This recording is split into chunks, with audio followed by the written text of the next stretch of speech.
Alright, this is Vegeta8259, and this is my first work in progress video for the 1:100 scale Gyaradoga resin kit. And for this video I'm pretty much going to be covering the assembly of the kit, since I am going to have to do a little bit of work trying to put this guy together myself. Anyway, being a resin kit, the first thing we're going to do is wash the parts.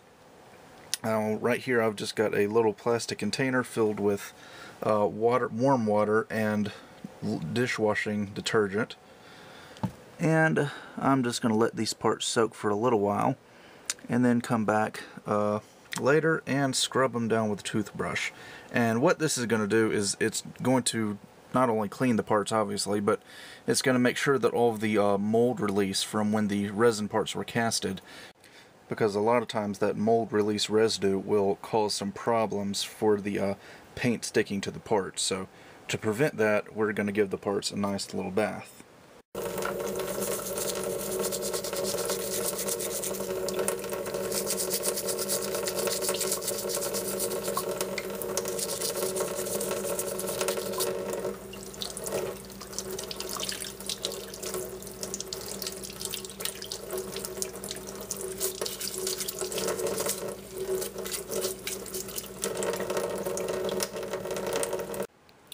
Alright, and you just saw me scrubbing away at one part of the kit, and since then, at this point, I've scrubbed away and washed every single part, and now I'm just going to let them sit out and dry for a while.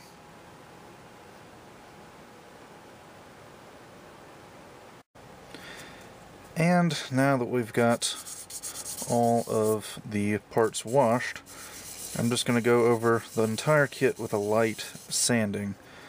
And when I did my Master Grade Death Scythe Hell, I sanded the entire kit, but I didn't really notice that it made that big of a difference. But on, I think that's just because of that kit being so new and so well engineered. But on resin kits and older kits like from the 80s and 90s, I think sanding will definitely help to remove any of the minor surface imperfections that may be on the kit, and just generally give you a nice, cleaner, smoother finish overall. And now that we've got the entire kit sanded, we can get to work on installing all of these joints. Alright, and since I do kind of like to build my mobile suits from the feet up, that's where we're going to be starting.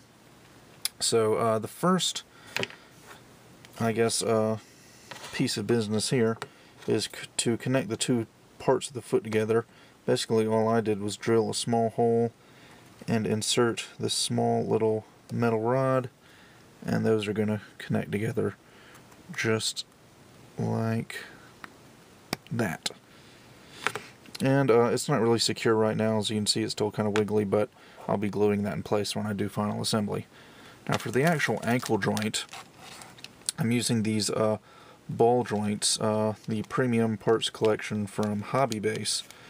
And I know they're clear, and a lot of people have said these look kind of fragile. Well, I guarantee you they're not. They're made out of ABS plastic, which is actually the same thing Legos are made out of, and it's extremely strong and durable. A lot of Master Grades use ABS on their inner frame, so this stuff is really tough, and I have no doubt that it's going to be plenty secure. Now basically what I've done is I've drilled a hole and put one of the balls right there in the ankle. Likewise, I've put one up under the lower leg, and then taken the two sockets and put them inside this ankle piece right here. And basically all we do now is just snap them together, and there you go. Now you've got a nice sturdy ankle joint that I think is going to hold up just fine. Now the knee joints on this kit are honestly the joints that were giving me the most trouble, and I don't think it's really because of the materials used. I think it's just a bad design, in my opinion. Basically you've got this part right here, these polycaps right here I've added myself, dipped into my big bag of spare polycaps. And then on the bottom you've got these two little halves, and basically it's just supposed to fit together like this and be expected to you know, be stable at all, but it's really honestly not. I've drilled holes and put little metal pins on the top and bottom here, and I don't know, it may be stronger once I glue it together, but right now it was just not very strong at all. Again, metal pins and holes in here, and we're just gonna plug that in, and then again holes up in the thigh, and it's just not a very strong joint in the least.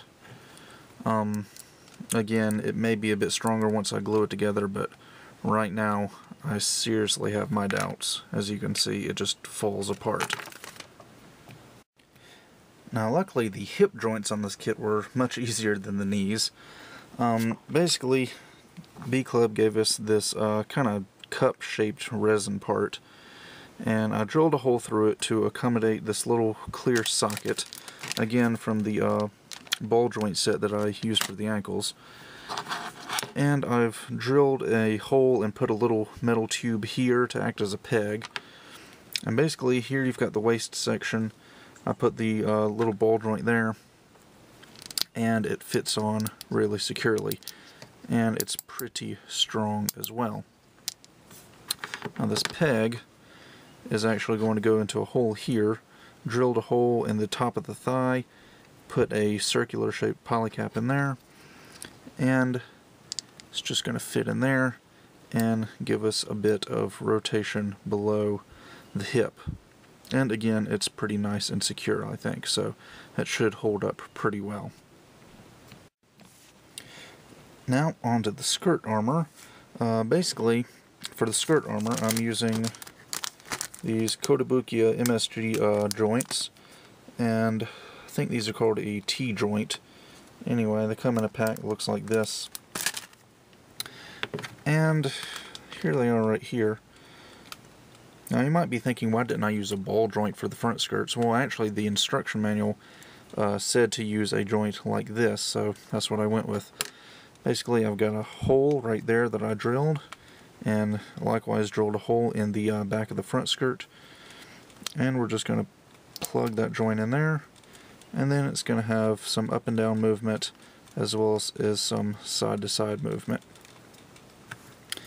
and likewise with the other side. So there we go. The same exact joint was used for the side skirts. They already had a hole in here. I didn't have to drill that one. Unfortunately, that hole is a little bit too big. It's kind of loose, so I'll probably end up just gluing that on the peg when I do final assembly, but it will still have some up and down movement. And the back skirt is just one big piece. It doesn't move. Again, I drilled a small hole with a metal pin, and it's just going to fit in like so. And for the waist joint, which unfortunately looks like I'm not really going to be able to use, I just drilled a hole and put a metal tube in here. All of the metal parts for this kit, by the way, I got in this big bag that I bought at Hobby Lobby, just various sizes and shapes of metal tubes. Anyway, again, drilled a hole down there, and it fits snugly right in there. Unfortunately, I'm not going to be able to use it much because, as you can see, the back skirt kind of gets in the way, so there's really no rotation at all. Plus, there's going to be some energy cables running from the skirt armor up to the back of the torso, which is going to completely prevent him from having any waist rotation whatsoever. For the head, we've got this little collar area right here. And again, I'm using these clear ball joints, glued a socket down in there, and the head actually kind of has a little inner frame to it. Glued the ball on the bottom of that. We just plug those together, and I've glued two small metal pins down in there, drilled two small holes on this, so that that'll just fit in there nice and securely. If I can get them to line up, there we go. And then we've got just kind of a helmet right here, which is going to fit on top of that, and it's kind of loose right now, but again, when I get around to final assembly, I'll be gluing that in place. Now the shoulders were kind of tricky, but I eventually got them figured out. Basically, I've gone in with the clear ball and socket joints again for the shoulder joint, and then each shoulder is different.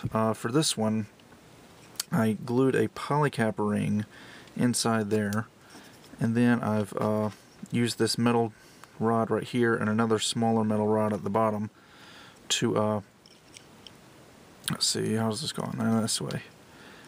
The metal rod is going to go through that polycap like so, and then the other side just kind of plugs in right there, and there we go. And it's actually a pretty nice smooth movement right there because of that polycap. Now for the other shoulder, we've got a big piece of resin here, again with the clear ball joints. As you can see, I've got a metal rod with a polycap ring around it, and take this off. That is just going to fit in this half right here.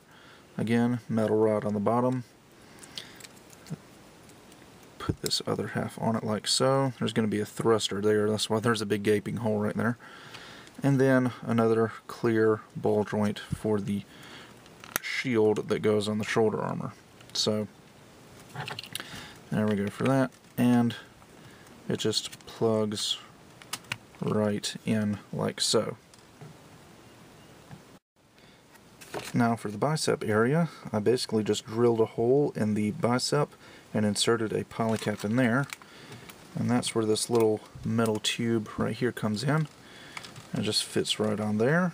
Again, nice smooth movement. And then the elbow joints were a little bit tricky, but they were turned out a lot better than the knees, thankfully. And if I can just slip this off, I'll show you. The elbow joint is basically three parts. You got these two halves which fit together, and then the central part right here. And I've put a polycap in there, little metal pin on top just to connect it. And this piece has got a metal tube glued into it. And the polycap ring is just going to slide on there and connect that like so. And this metal pin is just going to connect up into the bicep like so, if I can find the hole. There we go. And then when I get around to final assembly, I'll simply be gluing the elbow joint down into the forearm like that. And finally for the wrists, I'm going to be using these Hobby Base. They're pretty much just Revoltech joints, and they're not official Revoltech joints, but they're pretty much the same thing. And I've gotten the smallest one that came in the pack, and there was a really big hole right here, but so I had to fill that in with some epoxy putty. But as you can see, I've drilled a hole and a little cavity in there, and basically if I just slide this in there, that way I can use one Revoltech joint for all the different hands that come with the kit. So I can use this for the open palm, and then just pull that off and switch it out for the fist.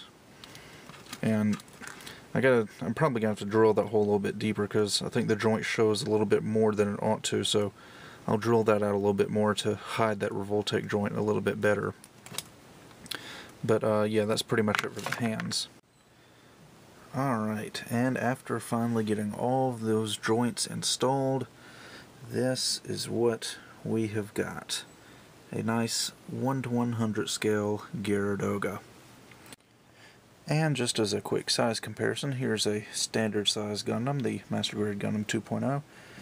And as you can see, Gyaradoga is a bit taller. The Gyaradoga is a 20 meter mobile suit, and with the RX-78 being 18 meters, I think the height difference looks pretty accurate in my opinion.